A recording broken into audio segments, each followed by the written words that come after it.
Have you ever woken up and felt like your entire life suddenly doesn't fit anymore? Like something deep inside is out of sync, even when just yesterday everything seemed fine? If that sounds familiar, you're not alone. Welcome to Bipolar Talks, where we explore the real, raw experiences of living with bipolar disorder, one story at a time. If this resonates with you, don't forget to like, comment, subscribe, and share this episode with someone who might need it too. Let's dive in. 3 things that always feel wrong when I'm symptomatic. Whenever I'm in a bipolar episode, whether it's mania or depression, 3 areas of my life almost always feel like they're falling apart: work, relationships, and where I live. It's like this repeating pattern that keeps looping back. What's wild is, when I'm stable, my job feels fine, my relationships are solid, and my living situation isn't even a problem. But the moment symptoms start creeping in, everything flips. Have you ever felt like your life fell apart overnight? Let's keep going. It's almost like clockwork. When I'm unstable, the sense that something is wrong gets so strong, it's like I can breathe it in. It's as if I've just been punched in the gut in a room full of people, but then everyone tells me it didn't happen. Meanwhile, I'm gasping for air. It doesn't matter how many books I've read or how perfectly I've taken my meds. Sometimes my brain just fills with fog. And the sad truth is, that's part of this illness. Ever felt like your thoughts and reality were totally out of sync? Let's go deeper. The one area of my life where I carry the most regret. If there's one area of my life filled with the most regret and emotional scars, it's relationships, both romantic and close personal ones.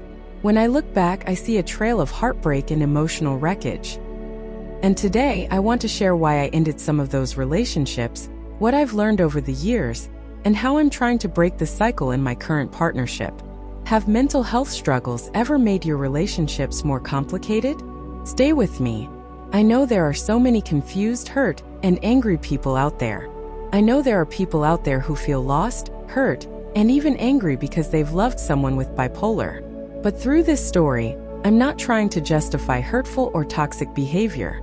I'm just offering a different lens, one that hopefully brings more compassion. And at the end of this episode, I'll also share a few practical tips on how to build healthier relationships, especially when bipolar is in the picture. Do you have someone in your life who's struggling with bipolar? Maybe this story will help you see them a little more gently. And that's when I truly broke down. That moment hit me hard. I slipped into a deep depression and started realizing how valuable that relationship was. Regret hit me like a tidal wave. Regret for making life-altering decisions in the middle of emotional instability. I walked out the door, blocked numbers, deleted photos, and started fresh. Or so I thought. In those early days, I felt high on the idea of change. I told people I was reclaiming myself. But underneath that confidence, something else was brewing, something quieter, heavier. And that's the thing about mania. It doesn't last. When it crashed hard. Suddenly, I was sitting alone with nothing but regret and a phone filled with unsent messages. I realized what I had done. Walked away from someone who genuinely cared for me. Not because I didn't love them, but because my mind had tricked me into thinking I was better off without them. Have you ever felt that kind of regret? One that only surfaces once the storm passes? Let's keep going. I reached out, finally ready to be honest. Eventually, I reached out to my partner and asked for a conversation. This time, I wanted to be fully honest. No more hiding. No more rationalizing. I admitted I hadn't been well, and that I made choices in a state I shouldn't have trusted. Safe spaces to admit our mistakes without judgment. They matter so much. Don't you agree? We started over, together. We began rebuilding communication from scratch. Slowly, we learned to navigate this relationship, especially during my episodes. I also got serious about managing my condition. Went back to therapy, reevaluated my medication, and built a healthier daily routine to support emotional stability. Why do we often wait until we lose something important to start making real changes?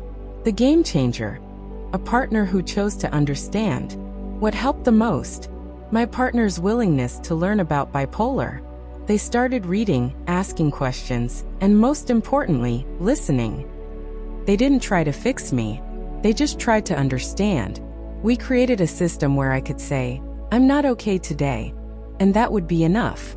Have you ever wished someone would just listen, without needing to fix you? We stopped chasing perfection. Now we're not aiming for a perfect relationship. We're focused on understanding, acceptance, and sustainability. It's not always easy, but we have tools and intention. I've let go of the need for instant happiness. These days, I choose real stability even if it takes hard work. Eventually, I reached out. I asked if we could talk. I was terrified, not knowing what they'd say, but I had to be honest this time. No more defending my actions, no more pretending I was okay. I told them the truth. I wasn't well when I made that decision. I was sick and I didn't see it then. That was one of the hardest conversations I've ever had, but it was also the beginning of healing. We started slowly. No promises. Just conversations. I began to take my mental health seriously again, going back to therapy, adjusting my meds, committing to daily routines that supported my stability. It wasn't about fixing things overnight. It was about showing up every day with honesty. What helped most wasn't just my own effort, it was theirs. My partner didn't try to fix me. Instead, they tried to understand me. They read, they asked questions, they listened without judgment. We created a safe space where I could say, "I'm not okay today," and that would be enough. Can you imagine how powerful it is to be heard without needing to explain everything? We're not aiming for perfection anymore. We're building something stronger, something real. We accept the ups and downs. We talk about warning signs. We have a system for checking in. We don't run from hard days, we face them together. That, to me, is what love with bipolar looks like when both people are willing to learn. If you're in a relationship that's been shaken by a mental health episode, please know this. It doesn't have to be the end. Not if there's honesty, effort, and mutual care. It won't be easy, but it can be real. And real is so much better than manic fantasies of perfection. What kind of happiness are you chasing? Instant or lasting? To anyone who's at rock bottom right now, if you're in a low place, or if you've lost someone because of a mental health condition you didn't yet understand, please know this. You are not alone. This isn't about blaming yourself. It's about creating room for deeper understanding, for yourself, and for those around you. Who in your life might need to be listened to a little more today? Relationships and mental health are deeply connected. Once we start recognizing toxic patterns, we begin to find the strength to change them. Not instantly, but gradually with courage, patience, and a willingness to grow. If you're in a relationship with someone who lives with bipolar, or if you are that someone, this message is for you. Don't give up too quickly. There is hope. As long as there's effort and awareness, healing is possible. Want to keep exploring the intersection of relationships and mental health? Stick with us for future episodes. Thanks for staying with me until the end here on Bipolar Talks.